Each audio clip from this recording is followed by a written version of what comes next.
Ada pengolahan garam, industri bumbu masak dan penyedap, ini klasifikasinya. Ada pengolahan garam, sama ya. Fermentasi, industri kecap, bumbu masak dan penyedap, banyak sekali. Itu teman-teman bisa cari sendiri dan perdalam sendiri. Ini kedai makanan. Kedai makanan ini seperti nanti muncul nasi goreng di situ. Kedai makanan ada nasi goreng, kedai minuman ada es, es teh dan lain sebagainya. Terus ada jus dan lain sebagainya gitu ya. 6 jenis produk minuman sehati. Ini ada aneka minuman dengan non soda, kopi teh dan sari kacang, susu dan campuran susu, minuman tradisional dan jamu, produk jus, buah dan sayuran, konsentrat dan buah dan sayuran. Tadi kan makanan, ada 13. Sekarang jenis minuman. Apa saja KBL-nya? Industri minuman ringan, industri minuman lainnya. Ada juga industri minuman, oh ini sama lanjutan tadi. Tinggal nanti kalian mencari. Ada ya, ini beberapa KBLI yang harus kita kuasai. Minimal kita walaupun tidak hafal, ya sulit juga menghafal banyaknya seperti ini ya. Jadi kita lebih pada teknis, cara mempermudah kan gitu. Kadang buahnya, bukan kadang, tapi buahnya sekali memang pelaku usaha itu yang tidak tahu, bahkan NIB saja tidak tahu. Apalagi KBLI yang masuk input dalam pembuatan NIB. Tentunya kalau membuat NIB harus tahu KBLI. Karena nanti prosesnya KBLI yang ada di NIB itu sinkron dengan KBLI yang ada di si halal atau pendaftaran halal. Banyak sekali yang tidak tahu. Tugas pendamping proses produk halal ini adalah apa? Memberitahu, mengedukasi, kan gitu ya. Sekarang proses pengajuannya bagaimana sih setelah sudah tahu KBLI dan lain sebagainya? Prosesnya adalah pertama, pendamping sama pelaku usaha mikro kecil itu adalah proses verifikasi dan validasi. Jadi pendamping itu tugasnya adalah verifikasi dan validasi.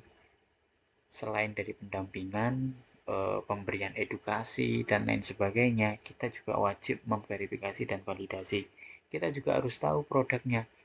Jangan sampai kita hanya tanya-tanya lewat WA tanpa melihat langsung. Jangan-jangan nanti kita malah salah. Kita tidak tahu langsung. Oh, ternyata ada najis di salah satu prosesnya. Kita tidak tahu. Yang tanggung jawab siapa? Ya kita. Yang nantinya dosa siapa? Ya kita kalau kita tidak tahu kan gitu. Jadi kita harus terjun langsung untuk tahu prosesnya mulai awal hingga akhir sehingga nanti juga bisa memvalidasi dari pembuatan produk pelaku usaha. Nah, pendampingannya bagaimana? Nah, ini tadi sudah saya singgung. Wajib dimiliki oleh pelaku usaha, yakni KBLI. Nanti KBLI ini diperuntukkan untuk apa? Pembuatan NIB yang ada di OSS. Itu website untuk mempermudah juga ya. OSS itu online single submission, di mana itu satu apa ya, website yang mana website ini untuk pendaftaran berusaha, nomor izin berusaha atau NIB, nomor induk berusaha, maaf. Nomor induk berusaha untuk nantinya kita bisa lanjut pada apa? Pengisian data produk-produknya apa di NIB itu. Setelah selesai baru sertifikat halal itu bisa diajukan gitu ya. Nah, dalam dalam pengajuan sertifikat halal itu 14 sampai 60 hari kerja. Jadi rentannya seperti itu. Dari 14 itu mulai dari pengajuan, verifikasi, verbal ya.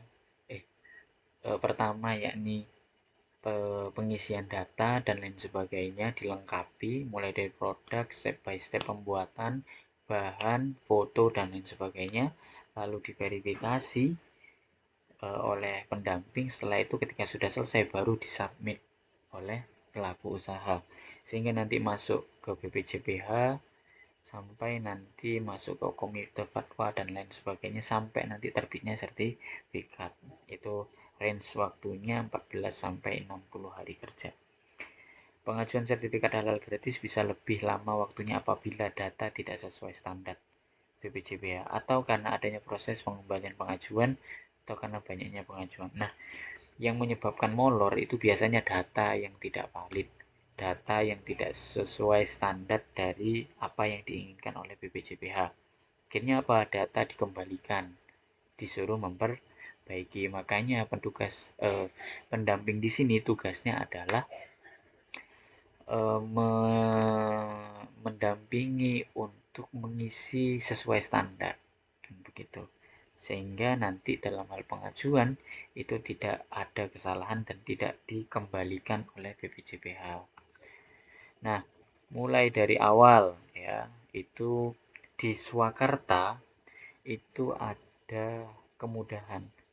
Jadi nanti kita tinggal kirim link yang nantinya bisa diisi oleh pelaku usaha. Pelaku usaha nanti mengisi apa saja di link yang kita sebar, yakni isi data usaha, submit formnya, lalu tentukan KPLI-nya, lalu isi data NIP. Nah, hal ini nanti bisa menjadi screening, atau kita nanti bisa memprioritaskan, oh, contoh ada yang daftar lewat link yang kita sebarkan.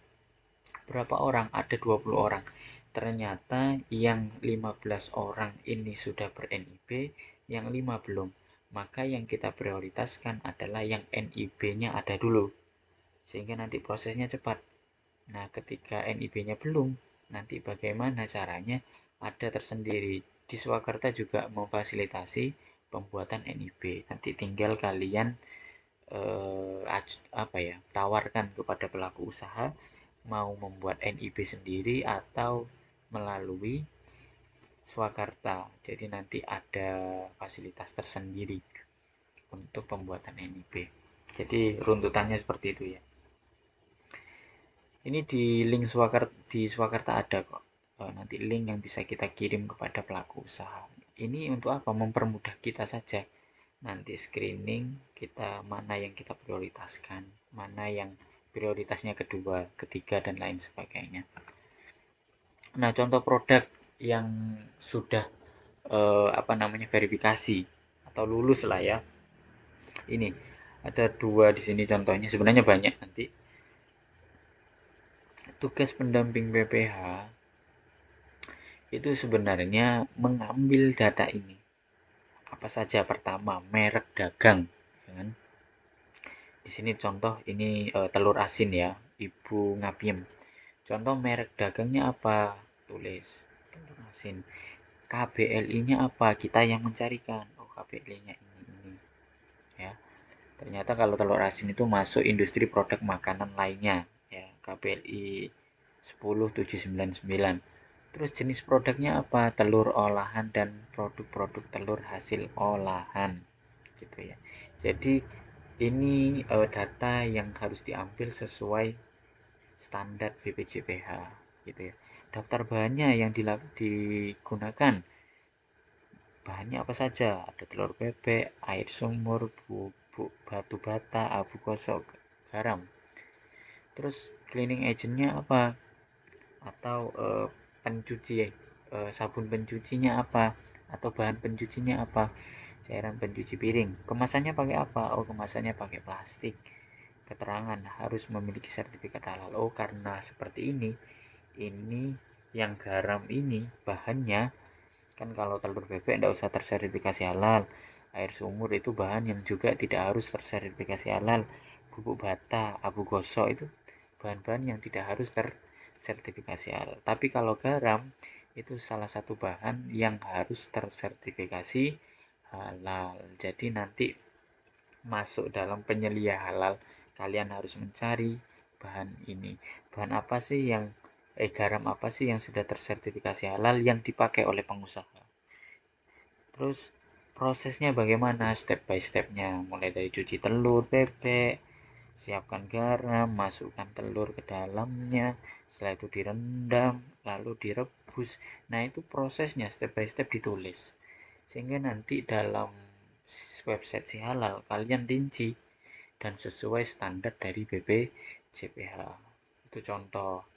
Ada lagi contohnya ini, pengajuan sertifikat dari salad buah, itu kalian bisa melihat nanti.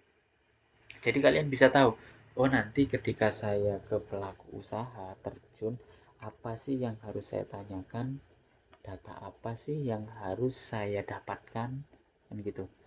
Ternyata data yang harus dia dapatkan apa? Merek dagangnya, KBLI-nya, fotonya, jenis produknya, terus daftar bahannya, sama pencuciannya bagaimana, kemasannya bagaimana, sampai pembuatannya step by step itu bagaimana. Itu yang harus kalian dapatkan. Selain juga ketika kalian ke pelaku usaha, kalian lihat prosedur dalam pembuatannya seperti apa. Apakah sudah terhindar dari najis atau masih ada najis. Kalau masih ada najis yang masuk dalam prosesnya, kita kasih tahu sebagai nanti bahan evaluasi. Kalau mereka sudah mampu mengevaluasi dan berubah dan menghindari najis tersebut, baru nanti kita bisa verbal gitu. Jadi kita sebagai pendamping proses produk halal ini bertanggung jawab betul. Kalau kita salah dalam melakukan, oh ternyata ada najis tapi kita paksakan, yang tanggung jawab siapa? Ya kita. Terus yang dosa siapa? Ya kita. Makanya kita harus hati-hati untuk melihat dengan detail, melihat dengan betul, dan tugas kita adalah mengedukasi agar apa? Proses pembuatan produk dari pelaku usaha ini sesuai syariat Islam, sesuai aturan halal, dan semuanya sesuai, yang agar apa? Semuanya bisa aman, kita yang pendamping aman dari tanggung jawab kita karena memang sesuai prosedural. Terus orang-orang yang memakan atau konsumen yang memakan produk ini juga aman karena memang sudah tersertifikasi dengan baik. Ada contoh lain ini dari bubur ayam, ada lagi bawang goreng. Ini contoh-contohnya. Ada abon ikan, ada juga asinan buah. Jadi datanya yang sesuai standar itu ya seperti ini. Jadi kita biar ada gambaran ketika ketemu dengan pelaku usaha. Nah, bagaimana sih alurnya kan gitu. Jadi pelaku usaha ketika mendaftar di Si Halal itu kan harus tahu kode pendamping. Karena apa? Yang memverbal adalah seorang pendamping yang terjun dan lihat proses dalam pembuatan produk juga pendamping. Ketika mau daftar harus tahu kode ID dari pendamping. Lalu BPH kan dapat apa ya nanti? Dapat email atau dapat kabar karena pengajuan yang dilakukan oleh pelaku usaha. Dari pelaku usaha nanti mengisi izin usaha, lingkup usaha dan produk yang diajukan. Sehingga nanti setelah selesai dapat email, baru nanti kualitas data sesuai BPJPH. Jadi kualitas data itu sesuai dari standar yang dilakukan oleh BPJPH dan dilaksanakan oleh pendamping kepada pelaku usaha. Peruntutannya seperti itu. Jadi pelaku usaha itu kalau mau mendaftar produk halal, ya harus tahu calon pendampingnya itu siapa. Nah, karena banyak pelaku usaha yang tidak tahu, maka pendamping PPH itu harus jemput bola, kasih tahu ke para pengusaha, ini loh tata caranya dan ini ID register PPH saya, kan gitu. Sehingga biar bisa mendaftar. Gitu. Ini salah satu contoh sertifikat halalnya. Itu bisa bisa dilihat oleh teman-teman. Nanti ketika terjun di pelaku usaha kalian sodorkan ini menjadi salah satu contoh biar kalian meyakinkan gitu. Jadi memang benar-benar murni ini gratis dan edukasi mereka bahwa ini tidak ribet dan ini akan didampingi gitu. Maka yuk segera dihalalin produknya sebelum menghalalkan dia. Canda teman-teman. Jadi intinya segera kampanyekan bahwa produk-produk UMK harus segera dihalalkan agar apa? Makin berkah, makin unggul dan makin laris, makin sejahtera. Mungkin itu dari presentasi saya, kita lanjut lagi nanti, mungkin akan ketemu lah ya. Akan ketemu dan kita bisa sharing lebih banyak. Kurang lebihnya mohon maaf. Wallahumma biqil. Assalamualaikum warahmatullahi wabarakatuh.